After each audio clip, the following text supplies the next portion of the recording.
صحیح الجامع میں یہ تڑپا کے رکھ دینے والی حدیث ہے.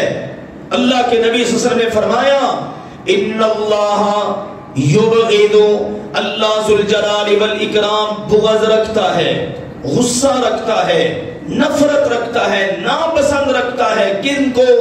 کل عالم بالدنیا، ہر اس شخص کو جو دنیا کا تو بڑا عالم ہے، دنیا کو تو بڑا جانتا ہے، جاہل بالآخرہ، آخرت کے لحاظ سے جاہل ہے، پتہ ہی نہیں اس کو مرنے کے بعد مجھے اللہ کے ہاں جواب دینا ہے. قرآن کیا بتاتا ہے، قرآن کی کیا رہنمائی ہے. دیکھو قبر کے اندر جو سوالات ہوں گے ان میں یہ بھی ہے نا، ما علم کا، تجھے ان چیزوں کا علم کہاں سے حاصل ہوا؟ بندہ کہے گا قرأت کتاب اللہ، میں نے دنیا میں اللہ کی کتاب پڑھی تھی.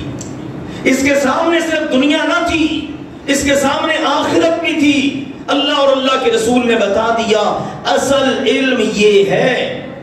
اور قرآن پڑھ جائیے آپ سارے کا سارا، جہاں بھی اللہ تعالیٰ نے یہ دنیاوی لحاظ سے بتایا نا، سورج مسخر کیا، چاند مسخر کیا، لیل و نہار کو دیکھو، اکثر آپ کو ملے گا الم ترو، الم ترا، اے انسان تو نے دیکھا نہیں، اے انسانوں تم نے دیکھا نہیں. لیکن جہاں بات ہے عقیدے کی، اللہ کی، آپ ہر جگہ دیکھیں گے الم تعلم ان اللہ لہ ما فی السماوات وما فی الارض.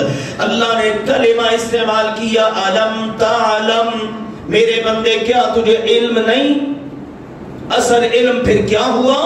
اللہ کی پہچان، آخرت کی پہچان، آخرت کے بارے میں پتہ ہو، دنیا کے بارے میں یہ علم ہو، میں نے اس دنیا میں آخرت کی تیاری میں زندگی کیسے گزارنی ہے.